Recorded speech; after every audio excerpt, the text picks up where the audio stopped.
People who think that retirement should be funded by the taxpayers, and gentlemen, leftists often point out that when they lose elections, it's evil corporate special interests that defeated them. If they can only shut down the opposition, if they can only shut down these illegal interest groups, then we'll have political nirvana.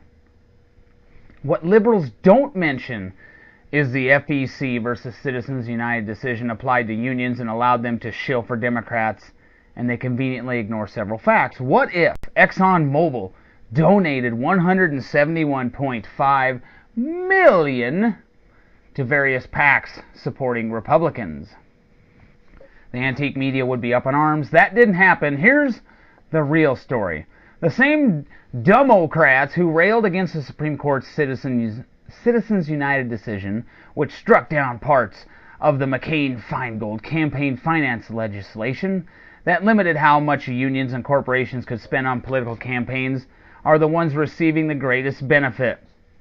The biggest spenders this election cycle were public sector unions, giving almost exclusively to Democrats. The American Federation of State, County, and Municipal Employees alone spent $91 million on the 2010 midterm election, making it the largest single campaign donor this cycle. As the Wall Street Journal reported, free to spend their own funds, AFSCME, the SEIU, and the National Education Association have spent $171.5 million compared to political outlays of $140 million by the U.S. Chamber of Commerce, which actually isn't a conservative organization. They lobbied for TARP and the stimulus.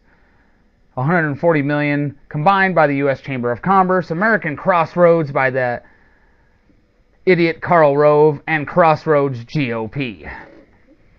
Big Labor helped Democrats narrowly hold on to the Senate and bail out Senate Majority Leader Harry Real Estate Reid, as Matt Patterson, senior editor at Capital Research Center, notes. SEIU alone allocated $725,000 to help ensure Reid's return to the United States Senate.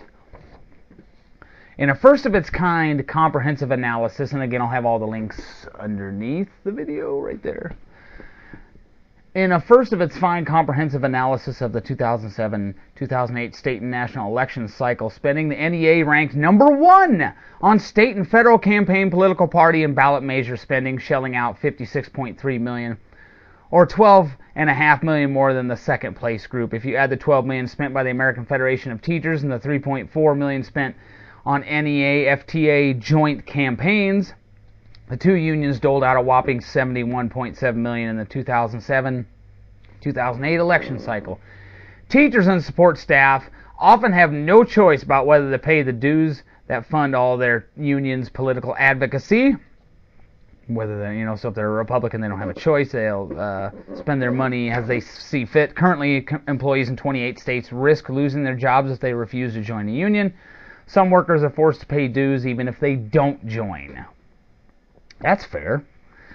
During the 2009-2010 school year, the NEA national affiliate collected $162 per teacher and $93 per public support staffer. Teachers and staff pay an average of $300 in additional dues to their local and state affiliates. NEA's budget for the 2010 is $355 million, so you can see why they fight against any efforts to shut down an unconstitutional federal Department of Education, which has shoveled more and more money over the last 40 years into education with no results. And the NEA, that's their cash cow. In a move of stunning, here's another story. In a move of stunning hypocrisy, the United Federation of Teachers axed one of its longtime employees for trying to unionize the powerful labor organization's own workers.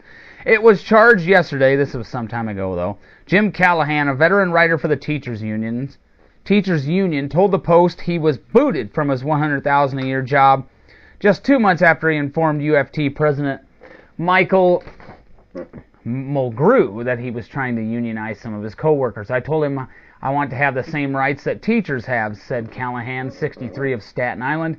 He told me he didn't want that, and he wanted to be able to fire whoever he wanted to. Amazing. Get rid of useless workers. That's terrible that he can do that. Which leads me to this point from August of this year. A government studies teacher at Washington Irving High School in Manhattan is making his first run for elective office by taking on an incumbent who angered the teachers union. 20-year veteran teacher Greg Lundahl says he entered the Democratic primary because East Side Assemblyman Jonathan Bing introduced a bill this year to get rid of the last hired, first fired policy in the event of teacher layoffs. That's right, a union-backed, union-approved union member is running for office in an effort to roll back reforms and maintain the status quo for teachers' unions. Then we have this practice by the union goon brass. They'll reject a contract offered by an employer. The employees will strike, and the union will end up representing the replacement workers, throwing the old workers under the bus. In 2004, the United Food and Commercial Workers accepted a contract at Tyson Foods in Jefferson, Wisconsin, when it too signed an agreement representing replacement workers. After striking nearly 11 months against Tyson Foods, the members of the United Food and Commercial Workers Local 538 voted 293 to 70 to accept Tyson's latest offer, after rejecting a similar offer on January 11th by a 242 to 74 margin. UFCW international and local leaders pushed the yes vote due to the threat of union decertification. Recently, we saw another union doing it again. On November 11th, the International Association of Machinists ended a seventh month strike against a Wisconsin employer, apparently opting to represent the replacement workers than to remain on strike.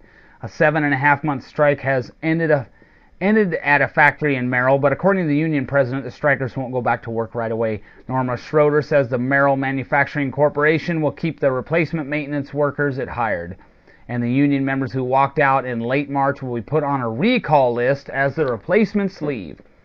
32 of the 58 local members of the International Association of Machinists and Aerospace Workers initiated the strike, saying they wanted fair wages. The company said it suffered significant losses and needed to cut employee wages and benefits to survive.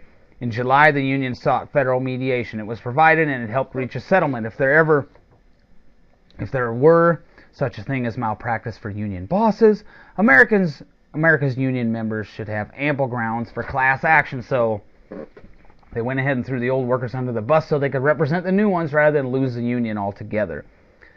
And this is just some icing on the cake.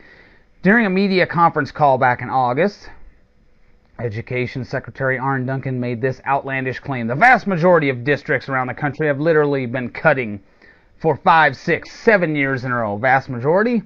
Andrew Coulson corrected him with the facts. How many of America's 14,000 odd public school districts have cut spending 7 years in a row? 7. How many have cut spending even 5 years in a row? 87 out of 14,000. So Arne Duncan is an idiot.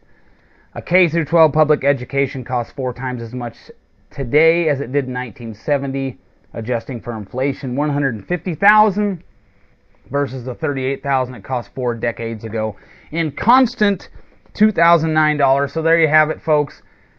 It wasn't evil big corporations shilling for Republicans, helping them win this election cycle.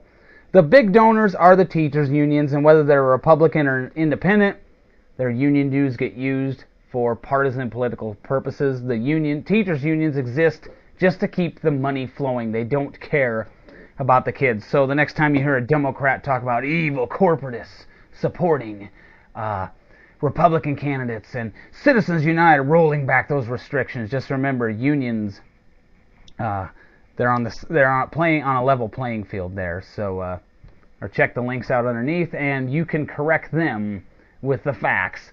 Have a nice day, and don't thank me now.